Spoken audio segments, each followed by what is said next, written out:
अभी हम रॉबर्ट्सगंज में, सोनभद्र के रॉबर्ट्सगंज हेडक्वार्टर के पास पंचमुखी पेंटेड रॉक शेल्टर में है। पंचमुखी रॉक पेंटेड रॉक शेल्टर जो है, इसका नामांकन दिया गया है। नाम इसका जो है बेसिकली ऊपर एक शिवलिंग मंदिर है जो बाद का पीरियड का है। उसके 5 साइडेड फेस जो शिवा को हम पंचमुखी कहते हैं, उसकी वजह से नाम दे दिया गया है।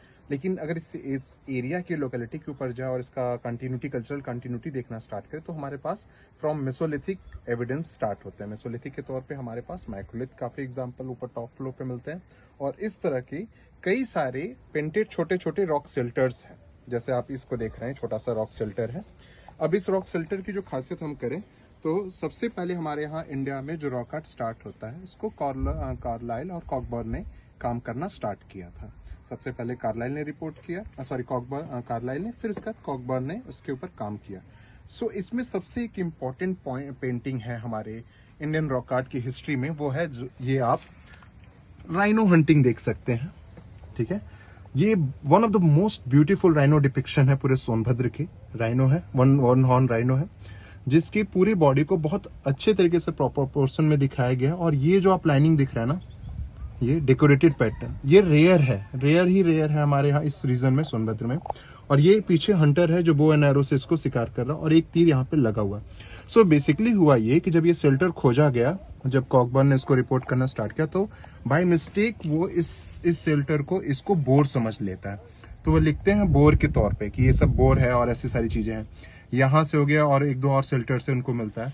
फिर जब वो बाद में 83 के बाद जब उन्होंने इस पे घोड़मांगर साइट पे विजिट किया, और घोड़मांगर पे जब उन्होंने अपने एक्सप्लोरेशन में प्रॉपर राइनो का डिपिक्शन पाया, तो अपने खुद के पेपर में एक्सेप्ट करते हैं कि बाय मिस्टेक जो राइनो सीन है इस मिर्जापुर के रीजन में, सोनभद्र मिर्जापुर का ही पार्ट हुआ करता था, उसको हमने बोर कह दिया, जबकि वो है राइनो। ये देखिए वन हॉर्न राइनो है, बहुत प्रॉपरली, इतनी पतली थिक लाइन है।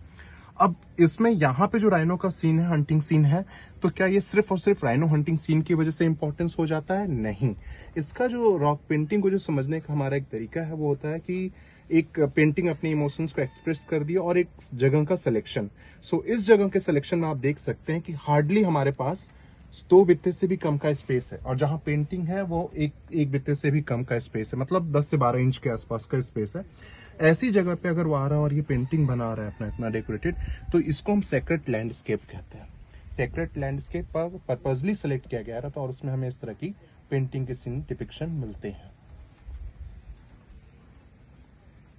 इसके साथ ही साथ अगर आप देखेंगे तो ऊपर बहुत सारे डियर मोटिव, ये सन मोटिव, जिसको हम सन वर्कशिप से भी कुछ लोग जोड़ देते हैं, लेकिन ये इसको सन वर्कशिप से जोड़ना सही नहीं है। ये आप देख सकते हैं, एक पर्टिकुलर मोटिव है, आपको ये राउंड शेप दिख रहा होगा, इधर लाइनिंग, ज्योमेट्रिकल मोटिव। ये बहुत पॉपुलर है, ना सिर्फ सोनभद्र में बल्कि पूरे इस नॉर्दर्न विंध्यन रेंज में बहुत पॉपुलर पेंटिंग है। आप इसका एग्जाम्पल यहाँ से भी देख सकते हैं, एक यहाँ पे भी आपको देखने को मिल जाएगा। ये कुछ टिपिकल मोटिव है हमारे इस लोकेलिटीज में। और इसमें जो प्रॉब्लम आ रही है रॉक आर्ट का, वो human vandalism, naturally chip out, इस तरह की चीजें बहुत तेजी से हो रही हैं। और अगर हमने इन पेंटिंगों को खो दिया, जैसे यहाँ से भी एक छोटा सा चिप आउट दिख रहा है, ठीक है, अगर ये हमने इस पेंटिंग को इस तरह चिप ना संभाला, ना बचा के रखे, तो फिर एक बहुत बड़ी जो हमारी धरोहर है, वो हम हमेशा के लिए इसको खो देंगे।